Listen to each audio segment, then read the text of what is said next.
Hold on frequency. This is Keith, ZS6 Hotel India. Very good morning to everyone, and thank you for tuning in to the Sandton Amateur Radio Club Bulletin on this Sunday morning, the 10th of August 2025. You are listening to a club station of the Sandton Amateur Radio Club, ZS6STN, which is operated today from the Shack of Keith, ZS6 Hotel India. The Club Bulletin is broadcast every Sunday at 08:45 local time on the following frequencies: 145-700 MHz FM in the 2-meter band, and on 7.115 MHz LSB in the 40-meter band via relay from the Shack of Noel ZR6 Delta X-ray, and if Noel can't make it, from Chris ZS6 GM. Also on Echolink ZS6STN-R or ZS6STN-L, and our all-star connected nodes to various repeaters around the country. For those who have missed the bulletin, the recordings are always uploaded to the club's YouTube channel on youtube.com/@ZS6STN, together with the recordings of the Club Power Hour Tech Talks. The agenda for the bulletin today: we'll start with the SARL news. We'll move on to club birthdays, club news. We will then consider a special topic of interest, and then we'll have call-ins and swap shop on 40 meters and 2 meters at the end of the bulletin. So now let's commence with the SARL bulletin. Good morning and welcome to the weekly news bulletin of the South African Radio League, read by Keith, ZS6 Hotel India from Four Ways in Johannesburg. The South African Radio League broadcasts a news bulletin every Sunday in Afrikaans and English at 8:15 and 8:30 Central African Time respectively on HF and various VHF and UHF repeaters around the country. The bulletin is relayed on Echolink and All-Star Node 53511 by Johan ZS6JPL. The audio bulletins can be downloaded from sarlnews.podbean.com, and the text bulletins can be downloaded from mysarl.org.za/SARL-news/. In the news today: youth activities. Learn more about meteor scatter communication and join the free webinar on Monday. And AMSAT SA weighs in on draft South African space industry regulatory bill. Stay tuned for more information on these and other interesting news items. We begin this bulletin with the news of a silent key.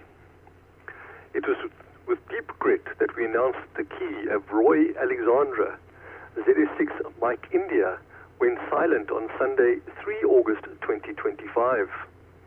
We extend our sincere condolences to his wife Marita and sons Roy and Neil, family and friends.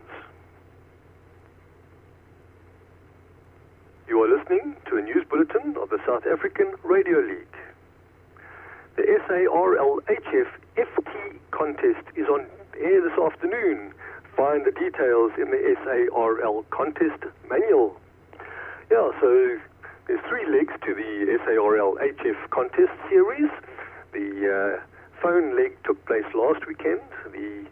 The digital leg takes place this afternoon. And the CW leg, I think, takes place on Sunday in 2 weeks' time. So gear up for the digital contest this afternoon and enjoy. Youth activities.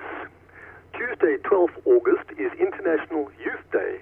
And to celebrate this event, you are invited to participate in the SARL Youth QSO Party from 12 to 1300 UTC on Saturday, 16 August. It is a fun activity to celebrate the youth and to promote contacts between young radio amateurs in Southern African countries. The exchange is a RS or RST report and the age of the operator. Get all the information in the 2025 SARL contest manual. The IARU Region 1 Youngster on the Air Summer Camp will be held between 18 and 25 August at Château Janville, just outside Paris, France. Ellie Durant, ZU6EDR, has her visa, her flight ticket, and tons of enthusiasm. Elrie, all the best and enjoy the Yota Summer Camp. Learn about meteor scatter communication and join the free webinar on Monday. So AMSAT SA and the SARL will be hosting a meteor scatter communication webinar on Monday, which is tomorrow, for those who don't know that today is Sunday, Monday 11 August on the AMSAT SA WebEx platform starting at 2000 CAT or 1800 UTC. To join the webinar is free, but registration is required. Please visit www.amsatsa.org.za for more information and the link to the registration form. So that would be an interesting one. I think there has been a bit of talk about the meteor scatter communications recently, and it would be very interesting to find out much more about how to harness meteor scatter in getting our distance contacts. In this presentation, Derek Gravitt, a ZS5 Yankee, will show how meteor scatter works, why MSK 144 has become the preferred mode for modern radio amateurs, and the practical setup you need to start making your own cosmic contacts. By the end, you will see how a simple meteor can become your best friend on the airwaves. Just imagine bouncing your signal off a shooting star. As radio amateurs, we do not have to rely on satellites or repeaters to reach distant stations. Sometimes the natural phenomena of meteors blazing through our atmosphere gives us the perfect reflector.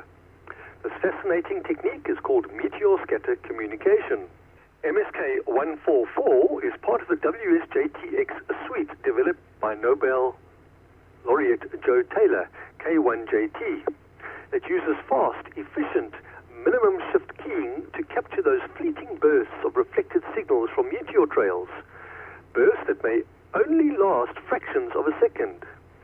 With this mode, VHF and UHF operators can achieve contacts of 500 to 2,000 kilometers or more, even when the bands appear to be completely dead. So that'll be an interesting one. Join up to tomorrow, go to amsatsa.org.za and register for the communication that starts at 1800 UTC tomorrow evening. The International Lighthouse Lightship Weekend on 16 and 17 August. The International Lighthouse Lightship Weekend will take place from 0001 UTC on Saturday 16 August to 23:59 UTC on Sunday 17 August. The event is not a contest, and participation is totally free. Each station's operators decide on which bands and modes they will operate. There are no restrictions on tenors or power. Each station must be operated in compliance with the amateur's license. Amateur radio operators are encouraged to enjoy the event and make as many contacts as possible. The log sheet for the 2025 Southern African Lighthouse Award is available from mysarl.org.za/HF. The completed log sheet must be sent to the secretary at sarl.org.za. At present, there are 11 lighthouses in ZS1 and 1 lighthouse each in ZS2 and ZS5 registered to participate. Please visit illw.net/index for complete information, including registration, guidelines, and a current list of participants. That's always a lot of fun, the Southern African Lighthouse Award and or Lightship Weekend. A lot of amateurs go out there and activate those lighthouses. So let's give them someone to talk to and get out there and make contacts with all the lighthouses and lightships that we can. That is obviously next weekend, the 16th and 17th of August. AMSAT SA weighs in on draft South African space industry regulatory bill. The Minister of Trade, Industry and Competition is about to publish a draft of South African space industry regulatory bill for comment. AMSAT SA was given an opportunity to review the draft and make comment. While the draft is comprehensive, industry is not defined in the table of definitions, and this could lead to a misunderstanding and conflict. Space activity and satellites are not limited to commercial activities, but includes several other communities such as radio amateurs, maker groups, and educational institutions. When it comes to the registration process, AMSAT SA suggested that consideration be given to making provisions for a amateur radio, experimental and academic related space activities, rather than for these activities to comply with the licensing requirements of the proposed SASIRA Act. Such a procedure will enable the Space Regulatory Council to have oversight of amateur, experimental and academic-related space activities without institutions responsible for such activities having to comply with a burdensome licensing process and expenses. It will also support this growing informal sector where many innovations are born. The DTIC responded positively to AMSAT's SA input. You are listening to a news bulletin of the South African Radio League. Just thinking about the Space Regulatory Council and what is happening in that community, don't forget that the pico balloons that are currently roving around the country, and I think we're going to talk about that more, not just country, roving around the planet, and we're going to talk a little bit more about that now, as well as the big weather balloon launch that is going to be taking place in October from Secunda. So if you haven't already started preparing for that weather balloon launch, now is the time. Don't leave it too late. Historic South African pico balloons in flight and more launches planned. The South African Pico Balloon Tracking Group reports that South African amateur radio enthusiasts are celebrating 2 successful pico balloon launches, with both balloons currently performing exceptionally well on their global journeys. ZS6STN was launched on 2 August at 9:30 from Secunda and is available on 20 meters, channel 82. Despite an intermittent transmitter in the early phase, the balloon has quickly stabilized and it has reached 11,800 meters over Australia with speeds up to 228 kilometers per hour. It has since crossed the Pacific Ocean and continues towards South America. And I think if you have a look at one of the maps that we've recently been published on the Pico Balloon Group and onto the Sandton Group, it is now well over South America and is coming in towards the Atlantic Ocean. So ZS6SRC-25, if you want to listen to it, grab it on 20 meters on Whisper, and if you want to track it, it's on channel 82. So it goes via the various sites. The second balloon that's currently orbiting the planet at the moment is a ZR6TG-3, which was launched on 3 August from Thunderbale Park. It's also broadcasting on 20 meters at channel 63, and it achieved excellent stability using a 60-inch mylar balloon with 8 grams of free lift. The ZR6TG-3 has already crossed Madagascar, traversed the Indian Ocean, and passed New Zealand. And if you have a look at some of the reports, it is now hitting the coast of South America from the Pacific Ocean.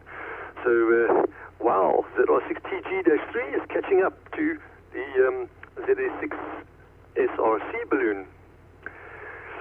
It has recorded speeds of over 250 kilometers per hour, and reception reports have been received from spotters across Africa, Australia, and New Zealand, with a maximum confirmed reception distance given of 19,957 kilometers.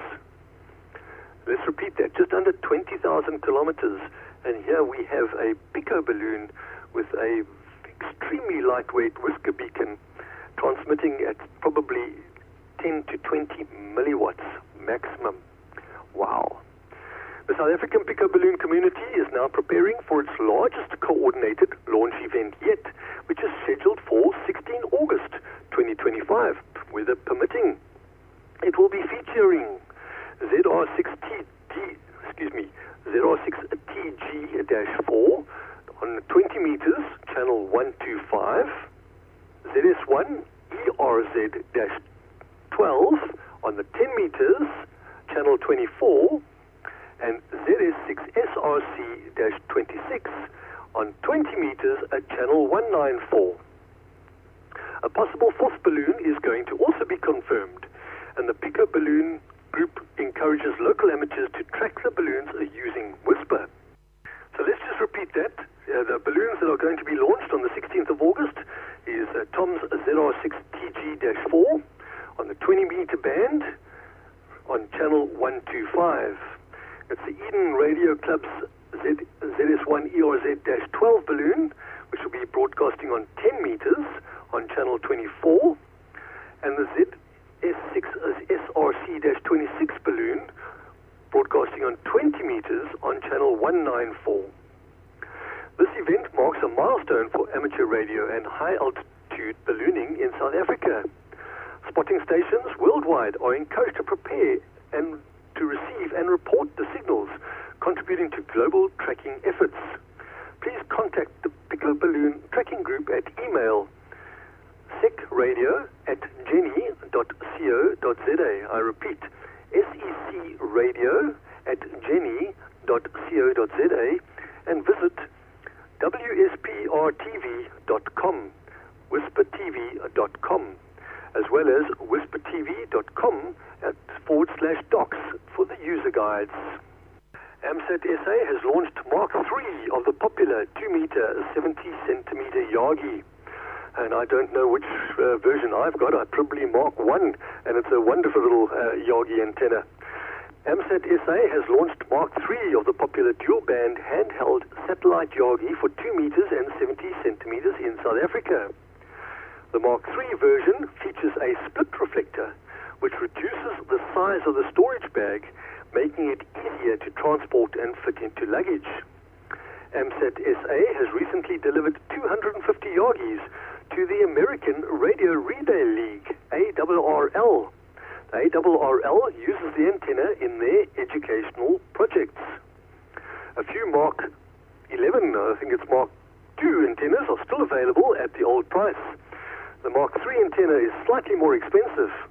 For more details and order form, please visit amsatsa.org.za.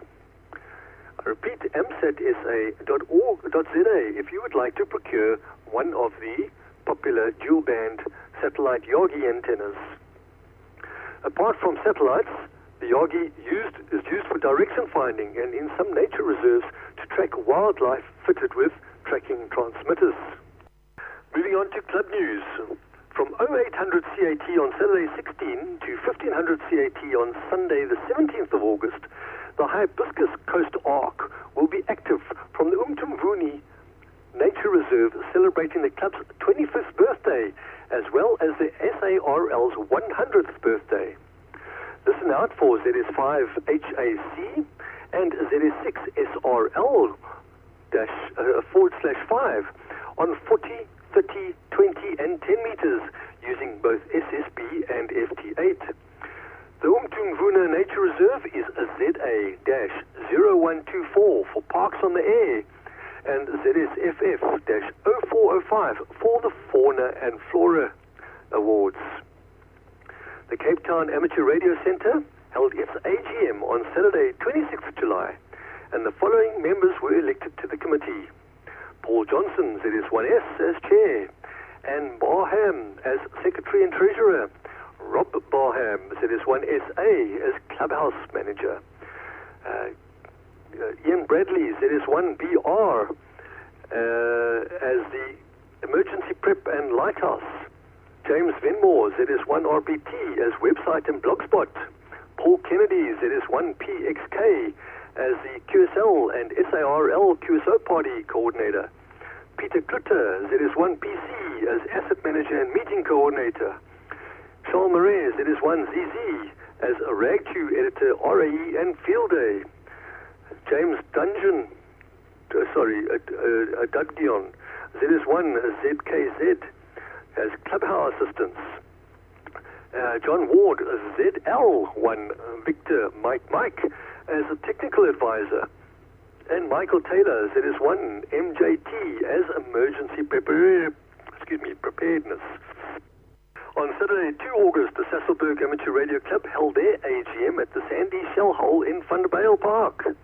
The club of 29 members elected the following members to the committee: Dion Lottering, ZS4DL, as Chair, Rion Greef, ZS4PR, as Vice Chair, Gideon Janosk, ZS4GJA, as Treasurer, Amanda Greef, ZR6AGS as Secretary, Frick Wolf, ZS6 Fox Zulu as Technical Manager, Eric Yanash, ZS4VW as News Team Manager, and Dirk Hutting, ZS6 and DJ as Social Manager. One of the new projects this club have planned will also be to launch a pico balloon. In the meantime, radio amateurs travelling through the Vaal and Northern Free State area are invited to give a call out on 145.6625 megahertz with an 88.5 hertz tone when travelling on the N1 past Kroonstad.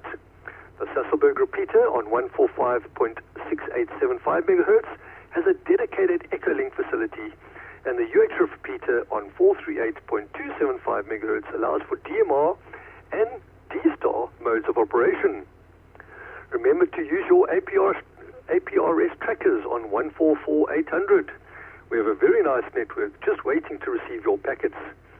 If you want to be part of this dynamic club, please feel free to send us an email to zs4srk@gmail.com, and we will let you join in the fun. 73, and that is from the Sasolburg Amateur Radio Club, who are very, very active. We're now moving on to the propagation report, and I do need that cup of coffee now there, Mr. ZR60X.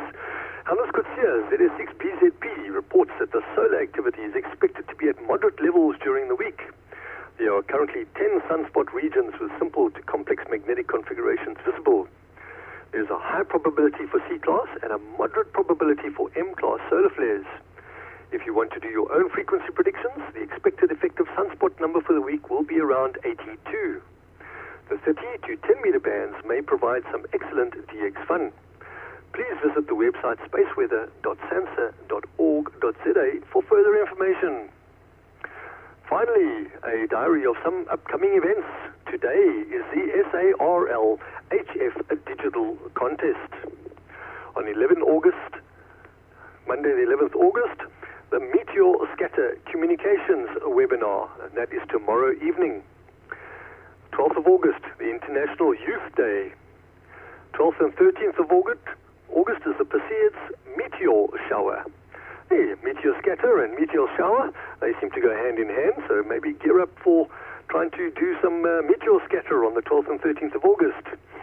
The 16th of August is the Hibiscus Coast Arc 25th birthday, the SARL Youth QSO party, and the Pico Balloon launch. 16th and 17th of August is the International Lighthouse Weekend, and 18 to 25 August is the Region 1 Iota Summer Camp. To conclude up the SARL Bulletin, a recap of the main news story. AMSAT SA and SARL will be hosting a Meteor Scatter Communication webinar tomorrow evening, Monday the 11th August, on the AMSAT SA WebEx platform starting at 2000 CAT or 1800 UTC. To join the webinar is free, but registration is required. Please visit amsatsa.org.za for more information and the link to the registration form. In this presentation, Derek Gravitt, ZS5 Yankee, will show how meteor scatter works, why MSK 144 has become the preferred mode for modern radio amateurs, and the practical setup you need to start making your own cosmic contacts. By the end, you will see how a simple meteor can become your best friend on the airwaves. This concludes the SARL Bulletin for this morning, and we invite clubs and individuals to submit news items of interest to radio amateurs and shortwave listeners in both English and Afrikaans, if possible, by uploading the news items to mysarl.org.za/news inbox, or sending items to news@sarl.org.za by no later than the Friday morning preceding the bulletin date. You have listened to the SARL News Bulletin, written by Dennis Green, ZS4 Bravo Sierra, proofread by Herman Erasmus, ZS6CTA, and read by Keith, ZS6HI. From the SARL News team, best wishes for the week ahead. But don't go away, because we have now got to carry on with the ZS6STN club news.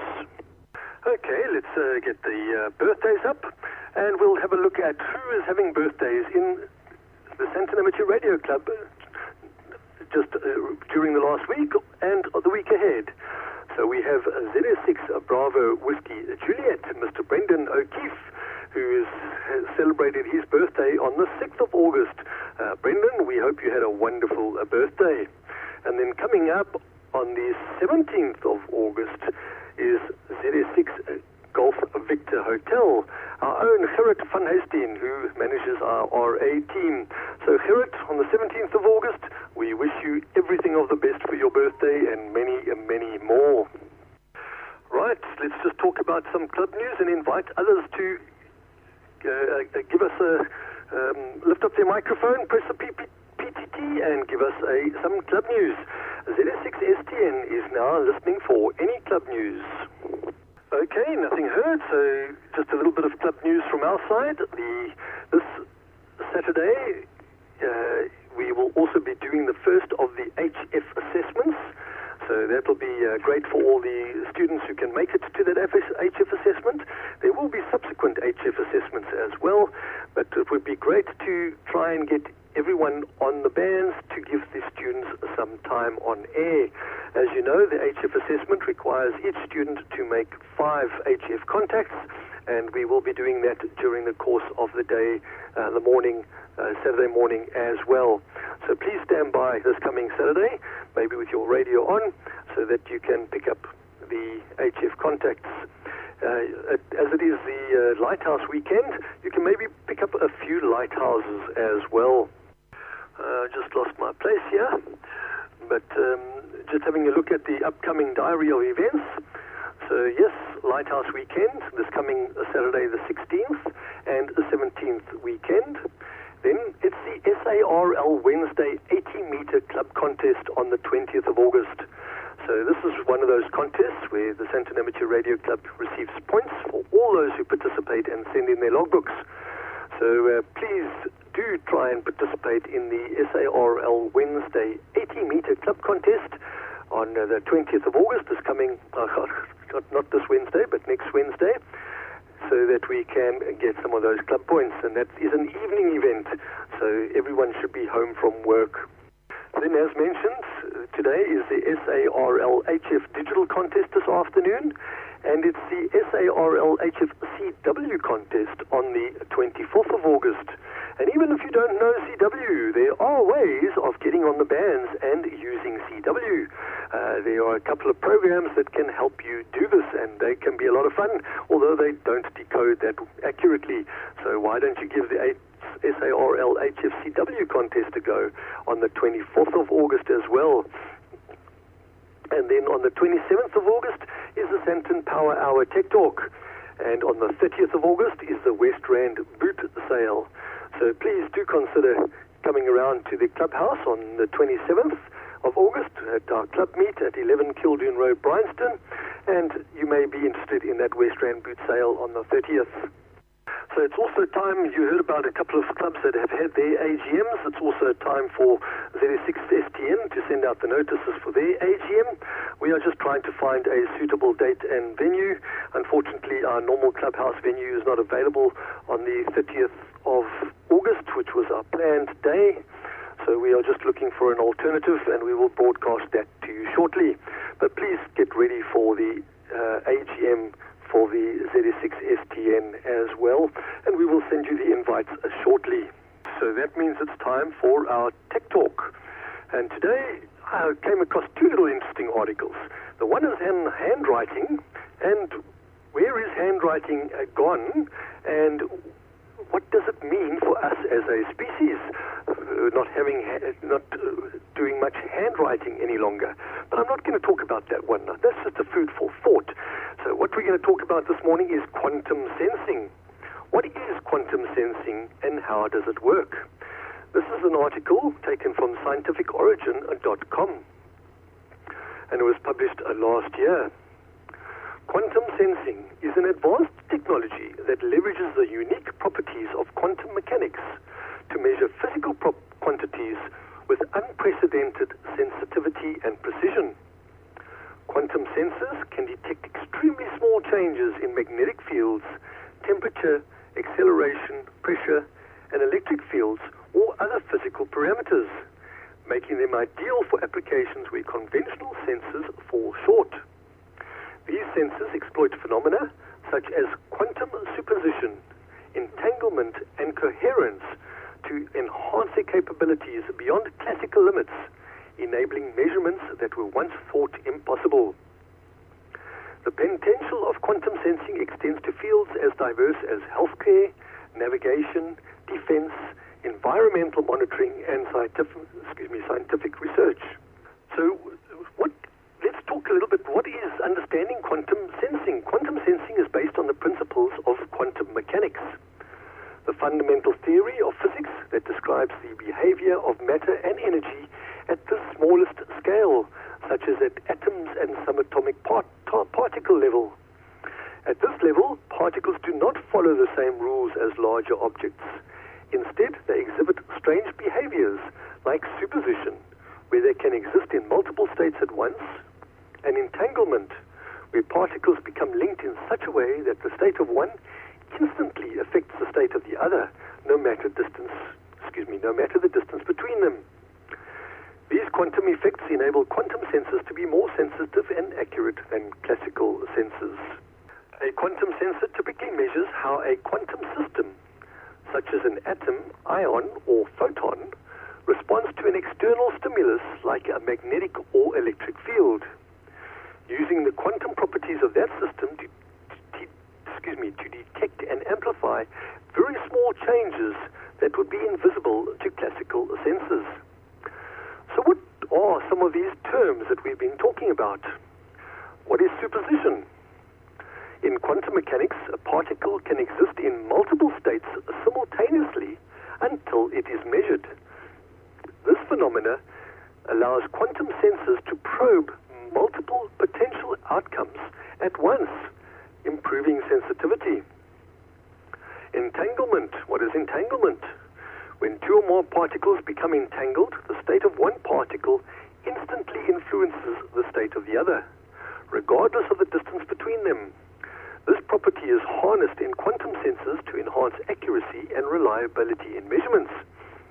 That sounds like something we need in our amateur radio.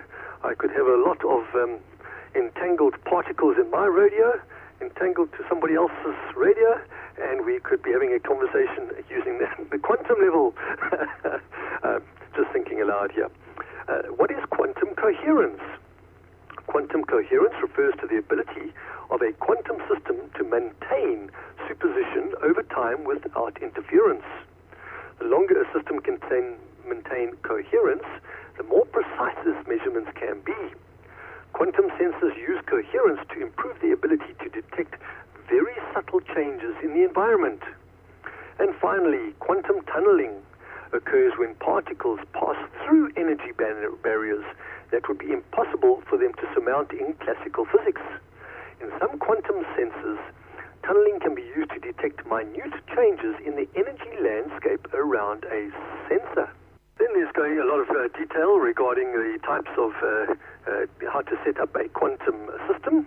But let's talk a little about where its practical advantages of quantum sensors. There are several types of quantum sensors, each designed to detect specific physical quantities by exploiting different quantum properties. The most common types of quantum sensors include quantum magnetometers. These sensors detect magnetic fields with extraordinary sensitivity by measuring how the spin states of atoms, ions, or other quantum particles respond to magnetic influences. Quantum magnetometers are widely used in applications such as medical imaging, MRI machines as an example, geophysical exploration, and defense. Atomic clocks. Atomic clocks are the most precise timekeeping devices in existence, relying on the quantum transitions of atoms, such as cesium or rubidium, to keep extremely accurate time. They are used in GPS systems, telecommunications, and scientific experiments that require precise timing. Quantum gravimeters. These devices measure gravitational forces with extreme precision by using atoms in a quantum superposition state. Quantum gravimeters are used in geological surveys, oil and gas exploration, and space exploration to measure gravity. Quantum accelerometers. Quantum accelerometers measure changes in velocity or orientation with extraordinary accuracy. They are useful in navigation systems, especially for submarines, aircraft, and autonomous vehicles that cannot rely on GPS. Yeah, so GPS is on the way out, and maybe we won't need to worry about those satellites any longer. Quantum thermometers.